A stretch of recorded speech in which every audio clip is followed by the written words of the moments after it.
Hello student, welcome back to the channel. पिछली video में हम 6.3 थ्योरम को कर चुके हैं which is based on a criteria of similarity. इस चैप्टर के हम लेक्चर वाइज सारे ही टॉपिक कवर करते जा रहे हैं। जितने भी लेक्चर मैंने कवर किए हैं मैं आपको लिंक डिस्क्रिप्शन में दे दूंगी। In this video we are started theorem number 6.4 which is based on SSS criteria of similarity which is side criteria of similarity. सबसे पहले स्टेटमेंट में क्या है?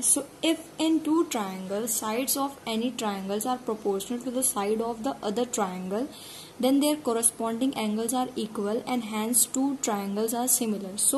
हमें जो स्टेटमेंट है उसमें कहा गया है कि अगर हमारे जो दो ट्राइंगल हैं which is ABC and DEF, अगर इनकी साइड्स जो है प्रोपोर्शनल में है, प्रोपोर्शन में मतलब जो साइड्स का रेशियो है वो इक्वल है, तीनों साइड्स का रेशियो हमारा, तो जो एंगल है वो हमारे इक्वल होंगे और जो ट्राइंगल है वो हमारे सिमिलर होंगे। ये हमें प्रूफ करना है, ठीक है। सबसे पहले देख लेते हैं कि गिवन क्या है हमें। गिवन है हमें कि ट्राइंगल ABC एंड DEF में जो हमारी साइड्स का रेशियो है दोनों ट्राइंगल का वो इक्वल दे दिया है, ठीक है।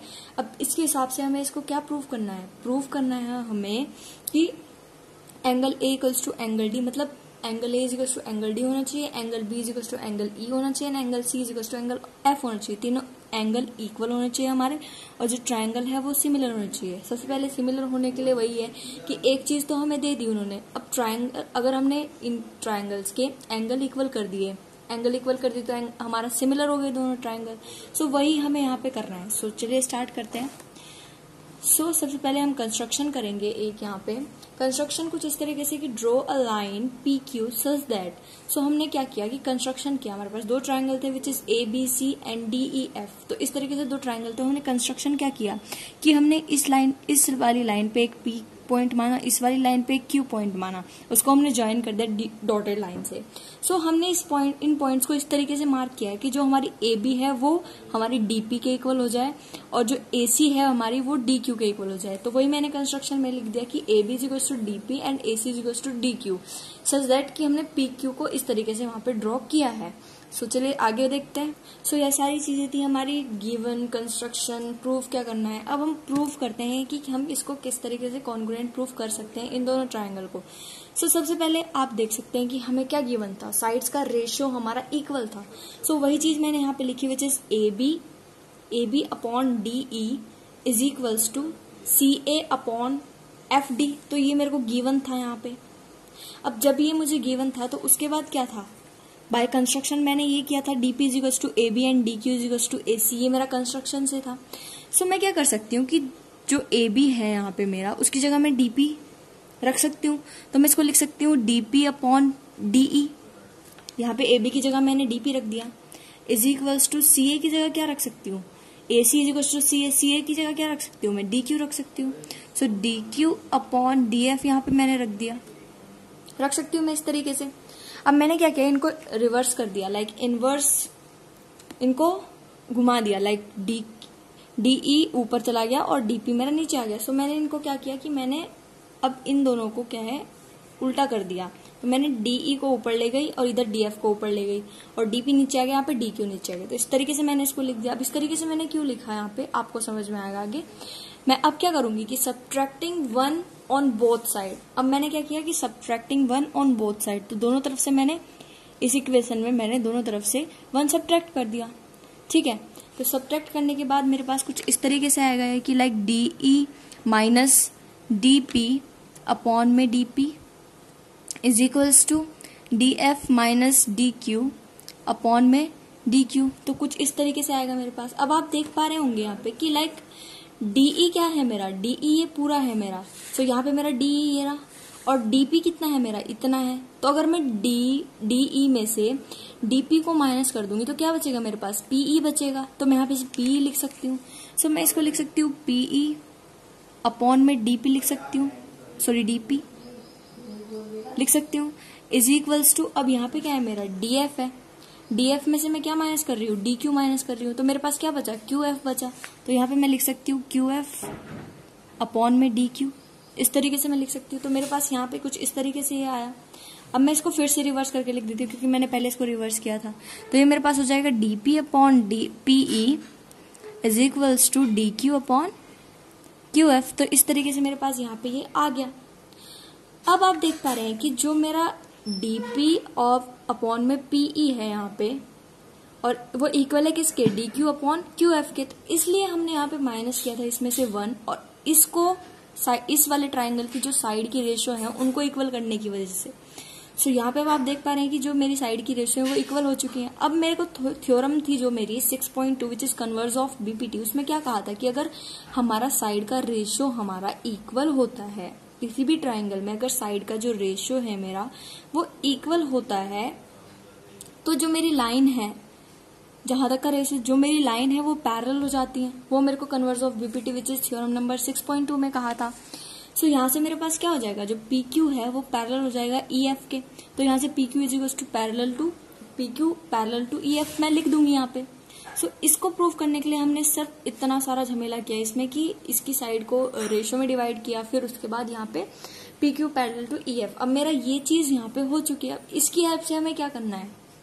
सो अब आपको मैंने बताया था पिछली वाली थ्योरम में कि जब हमारी दो लाइन पैरेलल होती हैं तो हमारे लिए कोई ट्रांसफर्स होती है, तो यहाँ के जो मेरे कोरस्पॉन्डिंग एंगल्स होते हैं वो इक्वल हो जाएंगे दोनों तरफ। इस तरीके से जो मेरा एंगल P है वो इक्वल हो जाएगा E के, एंड जो एंगल Q है वो एंगल F के इक्वल हो जाएगा। तो मैंने सिर्फ वही लिखा है यहाँ पे कि जो मेरा एंगल P है वो इक्वल हो गया E के, एंड जो एंगल Q है वो इक्वल हो गया मेरा F के। तो मैंने सिर्फ यही लिखा है यहाँ पे, जो यहाँ पे मैंने इस हिसाब से इसको पैरेलल प्रूफ करके कोरस्पॉन्डिंग एंगल्स इक्वल कर दी। जो मेरे कोरस्पॉन्डिंग एंगल्स थे वो चीज मैंने यहाँ पे लिख दी।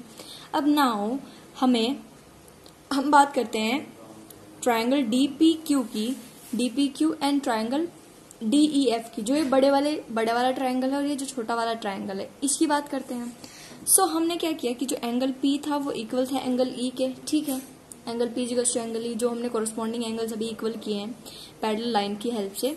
और angle Q equal to angle F, ये भी मेरा कोरस्पॉन्डिंग एंगल था। और एंगल D हमारा यहाँ पे कॉमन है। एंगल D क्या है यहाँ पे हमारा कॉमन है।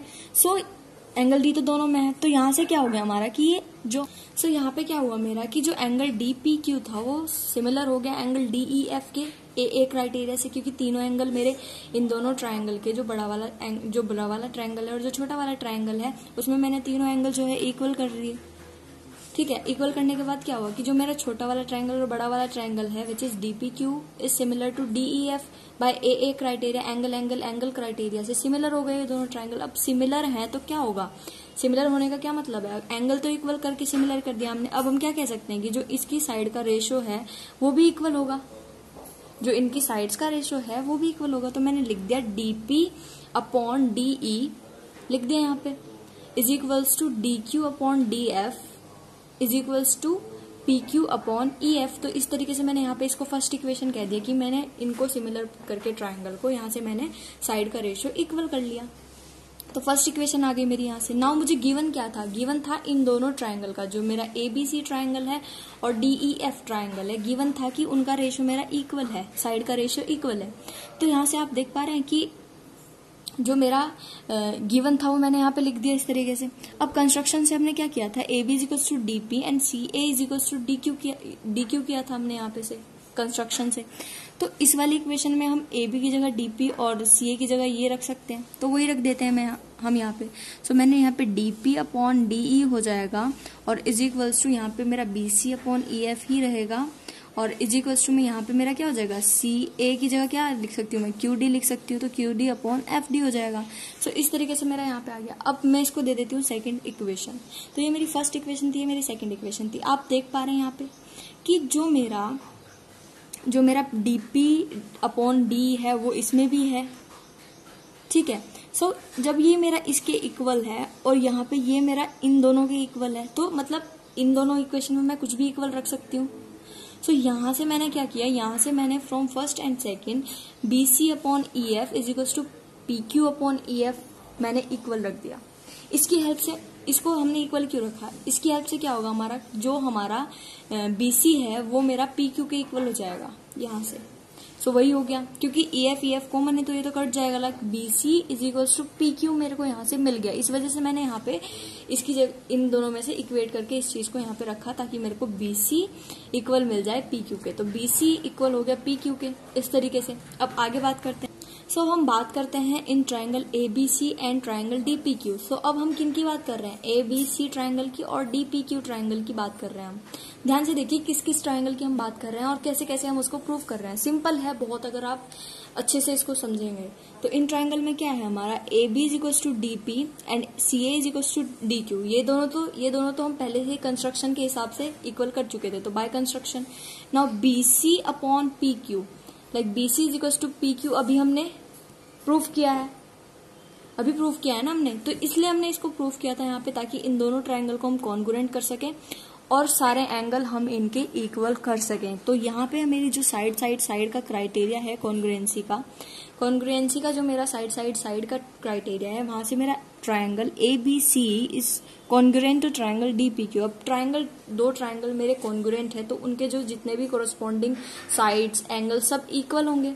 तो साइड का क्राइटेरिया तो मैंने यूज किया, तो मैं सारे एंगल जो है इनके इक्वल कर सकती हूँ इन दोनों ट्राइंगल के। तो मैंने वही किया यहाँ पे। So angle A is equal to angle D and angle B is equal to angle P, angle C is equal to angle Q। तो मैंने दोनों ट्राइंगल के जो तीनों एंगल्स थे वो बाय CPCT से मैंने यहाँ पे इक्वल प्रूफ कर दिए। नाउ वी हैव प्रूव्ड, मैंने जो प्रूफ किया था, क्या प्रूफ किया था कि जो मेरा एंगल P है वो एंगल E के इक्वल है एंड जो एंगल Q है वो एंगल F के इक्वल है। ये चीज मैं प्रूफ करके आई हूँ अभी, क्योंकि मैंने ये लाइन पैरेलल की थी, फिर पैरेलल के हिसाब से मैंने इन दोनों एंगल्स को जो है इक्वल किया था। तो यहाँ से मैं ये चीज देख पा रही हूँ कि जो मेरा एंगल B है वो भी P के इक्वल है, जो एंगल E है वो भी P के इक्वल है मेरा यहाँ पे, और जो एंगल Q है वो F के इक्वल है और जो एंगल Q है एंगल C के इक्वल है। तो इन दोनों के हिसाब से, इन चारों इक्वेशन के हिसाब से मैं ये कह सकती हूँ कि जो एंगल B है वो मेरा एंगल E के इक्वल हो जाएगा, क्योंकि एंगल B P के इक्वल है, एंगल B P के इक्वल है और P E के इक्वल है। तो यहाँ से मेरा क्या हो गया, angle B is equal to angle E लिख सकती हूँ मैं, और यहाँ से angle C is equal to angle F भी लिख सकती हूँ, क्योंकि मेरा C Q के इक्वल है और Q F के इक्वल है। तो angle C is equal to angle F भी लिख सकती हूँ मैं यहाँ से, और angle A is equal to angle D तो मैंने प्रूव किया ही है बाय CPCT से। सो इससे क्या है, इससे क्या हुआ मेरा कि जो मेरे दो ट्राइंगल थे which is ABC and DEF, जो हम प्रूव करने चले थे वो हम प्रूव कर चुके हैं, क्योंकि तीनों एंगल हमारे इक्वल होने चाहिए। अब साइड का रेशियो में इक्वल दे रखा था और जो तीनों एंगल है मेरे वो भी इक्वल हो गए, तो जो मेरे दोनों ट्राइंगल है वो सिमिलर हो जाएंगे। ऑब्वियस सी बात है, यही चीज हमें प्रूव करनी थी कि सिमिलर है ट्राइंगल। तो यहाँ पे मेरे ये किससे प्रूफ हुए, which is AA criteria of similarity. So AA criteria से मेरे यहाँ पे सिमिलर हो गए ट्राइंगल, तो यही हमें प्रूफ करना था। तो हम लिख देंगे हैंस प्रूव्ड। सो बहुत ही इजी है, बहुत ही इजी वे में आपको मैं समझा रही हूँ। और ये मेरी जो है SSS क्राइटेरिया किस तरीके से, अब इनका डायरेक्ट क्वेश्चन में यूज करेंगे ना, तो हमें ये पता होना चाहिए कि कहाँ से आया है एग्जैक्टली, कैसे हमने प्रूव किया है। सो होप आपको वीडियो समझ में आया होगा। Thank you so much for watching. और इस चैप्टर के सारे लेक्चर मैं आपको बता रही हूँ कि लेक्चर 1 से लेकर अगर आप देखेंगे तो ये चैप्टर आपको कहीं भी अटकेगा नहीं और सारे क्वेश्चन आपको आसानी से हो जाएंगे। So thank you.